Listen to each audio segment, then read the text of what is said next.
everyone. Welcome to Here We Are, Brattleboro's Community Talk Show. I'm Wendy O'Connell, and on our show today we have Rich Holschuh. Rich is an advocate with the contemporary Abenaki community, and he serves on the Vermont Commission for Native American Affairs. A lover of history, Rich does extensive research into this area's indigenous culture. He also partners with a wide variety of businesses and organizations, helping groups to provide feedback and build connections. Hi, Rich. Thanks for being on the show today.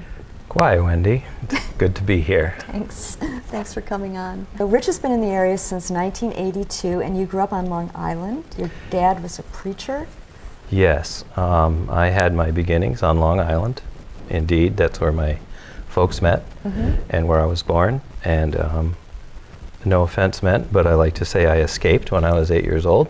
Wow. With my family. I was going to say with a backpack. My dad felt the call to go into the ministry, and so we pulled up stakes and off we went. And I went to 7 different schools. Wow.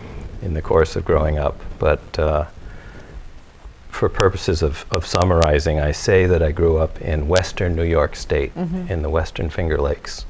And that was a nice place to grow up. It's where I graduated from high school. Having moved around a lot, I wanted to put down roots. And Vermont seemed like a really good place to do that.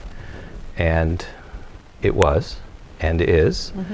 I came here basically never having been here before.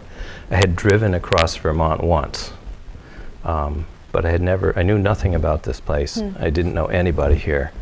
And I came here because it seemed like a place where I could fulfill my dreams at the time, which were to have a homestead in the woods and get down to basics. And that's exactly what I did. I was in Halifax for 13 years.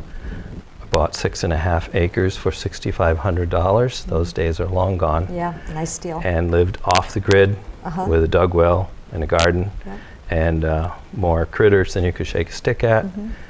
An outhouse, you know, no running water, no electricity. And yeah, I did that, and I'm glad I did. Those are good things to know about. You started looking into the history of Brattleboro and the area. Yeah, so that's what brought me to underlie the work that I do now, the advocacy work. When I found myself in Brattleboro, looking to start over, because had been through a big personal shakeup, as any breakup is.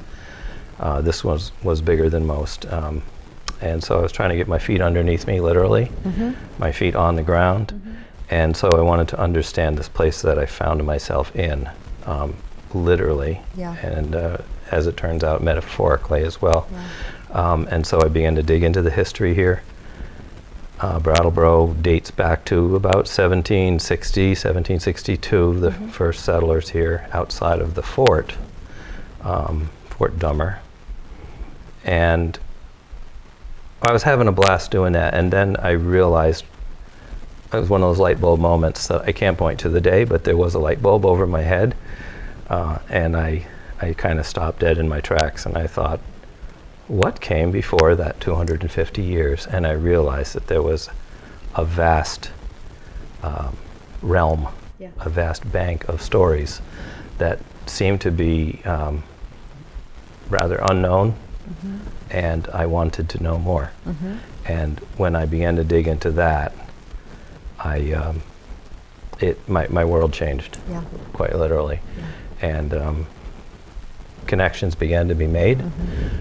It's one of the operative ways that I look at the way I go through life, is that's making connections, finding little points, making connections, reconnecting, and things began to fall into place to lead me to where I am right now. And that is realizing the indigenous culture that was here before and the people that were here before the 1700s. It rapidly became clear that it's not just a historical fact, it's a reality nowadays. The indigenous people of this place are still here. Their story is not known, so most people are not aware of that. And so the part of the work that I do is to recover those stories, to share them. One of the reasons I'm here today, by your invitation, and to reestablish a place for these people in the fuller story of this place, because I believe we're all the richer for that. And that group of people, the Abenaki of this area, are particularly deserved of that. So I'm honored to help with that. When you started delving into this, Rich, I'm sure that there were a lot of surprises and a lot of things that you didn't expect. And one of the things that you mentioned is that the Abenaki have been here for 12,000 years. You know, and so what's so startling to me about that is to realize, you know, now the town of Brattleboro, when kids learn history, they learn very little of the Abenaki. They learn very little of this 12,000-year-old history. When I was growing up, it was Central New York, and it was the Onondagas. And so it was Iroquois Nation, it was all of that. And we didn't learn that in school, you know, and kids today, I don't know if they are learning some of that or not, but what have you found? Long story short, I find that people are very hungry for that information. They're surprised, they're delighted, and then they're curious. Like, so how did it come to be this way? And so the short background on that is that the official line in the state of Vermont, in common with many other places, is that Native people never lived here. It actually said that in the history books. That is what was taught. And that mindset is what has carried through in our culture here. The children have a little better idea because it is touched upon in the elementary schools by at least some teachers. And then the higher grades, once they become aware that there is a resource to reach out to, are inviting people to come in and present to their students. So I think it's really important to reach the kids. That's where change comes from, change for the better. And that work has begun, but it really only began to change at all in the 1970s, and only in the last 10 to 15 years with any lasting impact. There's a long way to go, though. So I enjoy the work, and you'll probably be seeing more of me. I hope so. When you first started seeking out the Abenaki who are still here in this state, what was your approach? So that's a good question, because I'm asked that at times. How can we learn more, or what can we do? I would say that the way to go about it is probably antithetical to the way most people would go about things, and that it's going to take a long time. It requires understanding, it requires trust, and it requires acceptance, and it requires that you keep your mouth shut and that you listen. If you want to help somebody, you should ask them what they want for help. You don't go offering them things willy-nilly. And so I think that kind of sums it up. So it took, and it takes, a long time to become part of a community, because that's built on trust. Yeah. And so that's how I would answer that. Well, it's a good answer. And you know, also I think that I would think that as you're doing this, you're gathering stories. You're gathering a lot of stories, and there are many different puzzle pieces to this story. We think we know a lot of the stories. We actually know very few of them. They're often inaccurate and occasionally deliberately changed to suit a goal or a purpose. One could say that across this continent, and Vermont and Brattleboro is a microcosm of that, the story of there's a story of erasure and replacement. There's a narrative that's been put on top of that. The more we know those stories, I think the better off we all are, the richer we are. I had that expression I mentioned earlier about the further back you stand, the better you can see. And stories are definitely a good example of that. The contemporary Abenaki community is in a process of rebuilding itself. As a result of this erasure and replacement and displacement, the integrity of the culture has been under assault for a long, long time. And the people who consider themselves Native these days are going through a process of trying to recover that. The culture went underground. A lot of it was hidden. And so there's a recovery and a rejuvenation process going on now. And one could say, where are all the stories? Where is all the information? What can you tell me about this? And I would start out by saying, try to back up, get the bigger picture, and realize, where did those stories come from in the first place? A culture is a set of tools used by a group of people to create a way for them to be in the world. And that's how they relate to each other. They have common understandings about the way things work. One of those is language, and we have ceremonies, all these different things, food. And if you stop and think about it, people who are in a place, if they're developing a culture over a long, long time, that culture is coming from the place that they're in, their relationship with it, their interactions with it. So I would say that the stories come from the land. And the people learn those stories, and then they share them as part of their culture, and it describes how they relate with the place that they're in and with each other. So those stories and that information is still here, and if we reconnect, we can find that again. The process of reclaiming now, for the people who are contemporary here, is there an oral history that they're connected with? There are a lot of traditional stories, a lot of them. There's a very prolific author named Joseph Bruchac, who has written literally dozens of books, many of them Abenaki-centric, and others simply Native-centric. And a lot of those stories are there. Stories work on a lot of levels. They can be entertaining, they're moral lessons, they speak of relationship. So they've been around a really long time. They can be very amusing, they can be very serious, and they can be very tragic. And those are all still there. Yes, they're there. A lot of them have been recovered. I would suggest that the stories come from all places and all things, not just people. Everything around us has it can be looked at through the eyes of personhood, not just the people. Everything else is a person too in their own right. They all have spirit, and we can all learn from each other. This is a way of being in relationship with what's around you, and I think it's another one of those connection ideas. We are missing out on a great deal when we're not connected to the other persons around us, the other communities around us, whether they're walking or standing still. And so in this place, here we are. This place is called Wantastagak in the original language, the Western Abenaki language. And the place name, the place reference, I should say, refers to the rivers here, to the West River meeting the Connecticut here. Wantastagak is the place of Wantastuk, and the Wantastuk is the West River. It doesn't translate that way. It's the river where things are lost, which is a story in and of itself, and we can't get into that right now. That sounds fascinating. You're going to have to wait.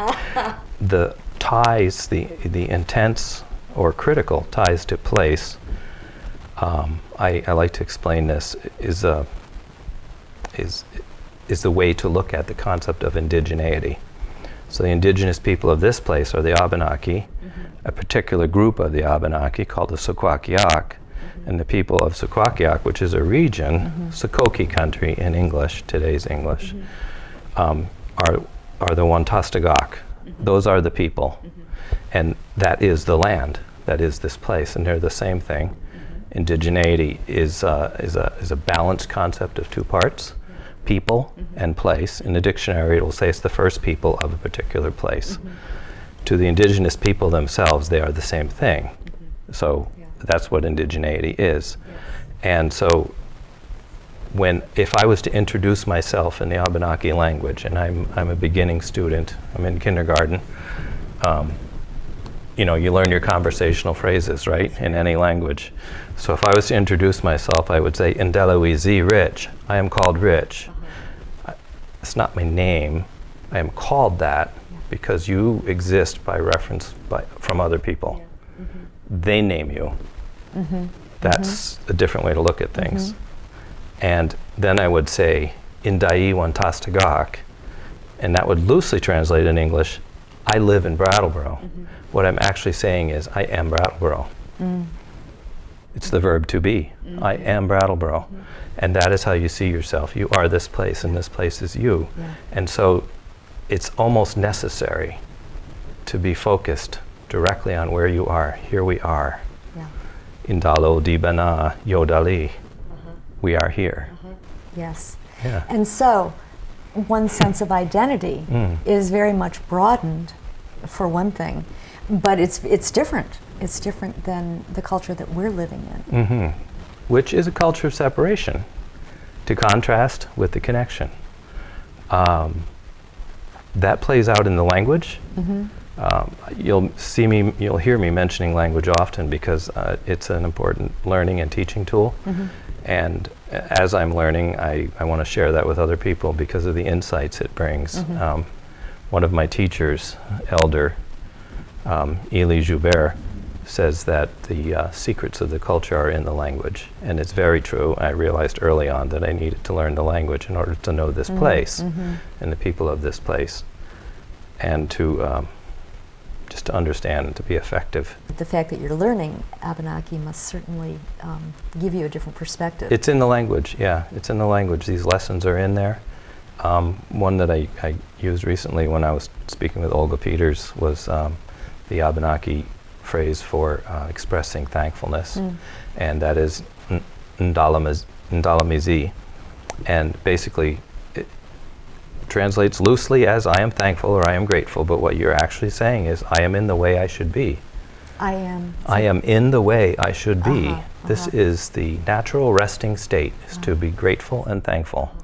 And if you are, that's because you're maintaining relationship, you're staying in balance, you're looking at things through those eyes, not through greed, not through self-motivation or selfishness, but out of relationship and balance. And that is a basic Abenaki, Wabanaki, in the larger group of people, concept of balance. And it's seen in the most common Wabanaki decorative motif, which is called the double curve, and it speaks of balance and life. And if you just keep that Wabanaki curve here or here in the heart, you're going to stay on the right path. Yeah. That's beautiful. Yeah. And that's also symbology, which is another language. You know, and we were talking earlier about there was no read. Early Abenaki did not write. They did not read. They did not have an alphabet. It was oral or visual. Very true. Using a writing system and then reading from that is another way of looking at the world. It's a very different way of looking at the world. It's shocking when you put things down side by side and realize what it does to your head. And again, that would be another show. But to have kept a culture alive and flourishing, you have to be good at it to last for thousands of years under what are not ideal conditions, right? How long is winter here? To be able to keep that alive and flourishing for that long, you've got to have a pretty good way of doing things and a way of communicating that and sharing that with the next generations.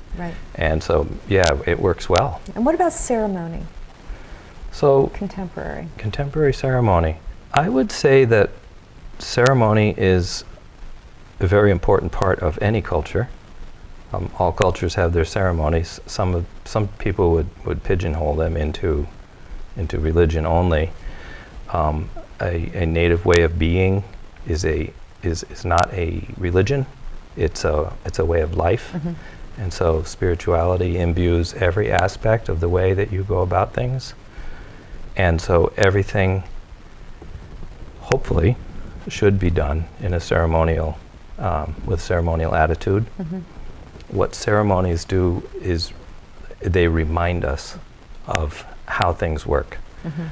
It can seem like an empty ritual to perform a certain act, but what you're actually doing is consciously reinforcing to yourself that this is important. And if you don't do these things, if you don't observe them, and I would suggest that you do need to do that overtly, openly, because it's not the same as doing it out loud or speaking it, acting it. It's not going to stick. And so it is important to honor the ancestors. It is important to respect all your relations around you and treat them like relations. This again speaks to the degree of connection, total connectedness. You're not going to mistreat something that is actually part of you, part of your community. And so it's a way of being in the world. And ceremony is life. And land is ceremony because everything comes from the land. I have a T-shirt to that effect, and yeah, it's just a T-shirt, but it's one of my favorites. Land is ceremony. It's and true. I think that's something that is sort of coming to us in bold relief now when we see all of the changes that are happening, whether it's climate or weather or people moving from place to place. There are all kinds of things that one sees as eroding that kind of connection. At the same time, we are here and now, and here we are in Brattleboro, which has layers of names to it and layers of people who have connected with this, which is our history, all of us, some going much further back than others. And I think that for you to, you're on the Vermont Commission for Native American Affairs, and so you are almost a liaison, it seems, between the Native people who are here and the laws that are being made now, right? Right. It is an intersection of people who have been here for a very long time and people who are relatively recent newcomers who brought in a whole another system and way of being here. And they intersect, they don't overlap that much traditionally. And so that's awkward. So what do you do about that? Yes. How do you deal with that situation? I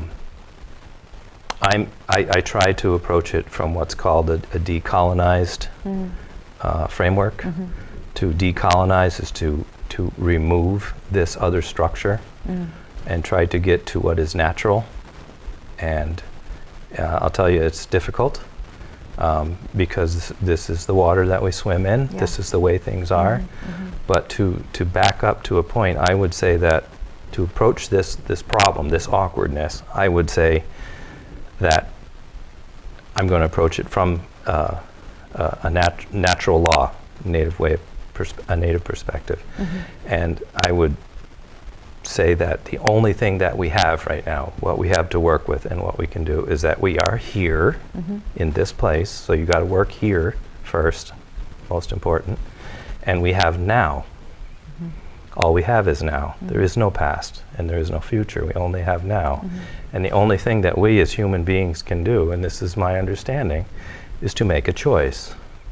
That's all we have, is to make a choice. Here and now. And so what is your choice going to be? Your choice should be to be kinder, to be a good relation to those around you, to think in terms of this connectedness, and there's not a lot more than that. It's really simple, and if we could all do that, it would be a very different world, and the awkwardness would diminish. One thing, Rich, that I think is really emblematic of a lot of the work that you've done is that you were in touch with Governor Shumlin when he was in office, and through the commission, the Vermont Commission of Native American Affairs, and you were really lobbying for getting an annual Indigenous Peoples Day. Yes. Can you talk a little bit about that? Yeah. So part of the advocacy work that I do is to function as a liaison with the powers that be, agencies of oversight, officials, towns, things like that. I'm comfortable with that role, and I have an interest in it, and it's something that seems to work out. So one of the initiatives I've been working on for a long time is a change from Columbus Day to Indigenous Peoples Day. I picked that up here, as I was saying earlier. Here is where you should start, and the town of Brattleboro passed that change on their official calendar with the help of other people. I want to recognize them. Town meeting passed it after we brought in enough signatures on a petition, and the select board passed it. Then the school board passed it. Town of Marlborough has passed it as well. And the big deal would be to do it on a statewide basis. To make a change like that requires an act of the legislature through law, statute. That effort has not been successful yet. I'm hoping it will be this year. I really think it'll go through this year. But in the meantime, another action that can be taken is to ask the governor, the sitting governor, to issue an executive proclamation. They have that power, and it will stand for that year. That proclamation will stand for that year. So I did, yes, approach Peter Shumlin when he was in office. He honored that request, which I am grateful. He issued an executive proclamation to that effect. It has been followed up twice now by his successor, Phil Scott. So 3 times in a row. I'm hoping that gives us the push we need to get it through the legislature. And in a very, very strict interpretation of the statistics, Vermont could be the first state to do so. I think Vermont could do that. Yeah, you would think so. I think Vermont is, I think Vermont could do that. I also think it's a wonderful example of both dismantling and creating at the same time. You know, and that's the kind of positive action that I feel that you're really taking. We can always do better. In this area, we are lucky because the land is so beautiful, and we are able, to take part in, so many different facets. That, whether it's skiing and snowshoeing, or, swimming in the rivers, and having Mount Wantasticate right here behind Main Street. Wantasticate, that mountain over there is in New Hampshire. We grudgingly admit that, but we like to think that it's ours. Here in Brattleboro, we look at it every day. It dominates, and it explains, it defines us. I'm really happy that mountain has that name, because that is an Abenaki name. The Mount Wantasticate is named after the river Wantastuk, the West River, because it is opposite where the West River meets the Connecticut, the Quinnetuk. So it's a locale. It's a locale. The name is applied by European settlers who had a written language and needed to label things in a certain way in their system, and so they applied that name. It is not inaccurate. It is at Wantasticate, Wantastuk. So it works, and it persists. It's right here. We have heritage and legacy looking at us every day. And it's still here. So again, it's still here. And we are too. And we are too. We are here. We are here. And here we are. Here we are, folks. Thank you so much, Rich, for being on the show. Uliuni. Thank you, Wendy. Thanks to all of you as well for being with us today. We just touched on the tip of a bunch of different icebergs, I think, in this story. So stay tuned. We will be back again. We are a weekly show, and we're so glad to have you with us.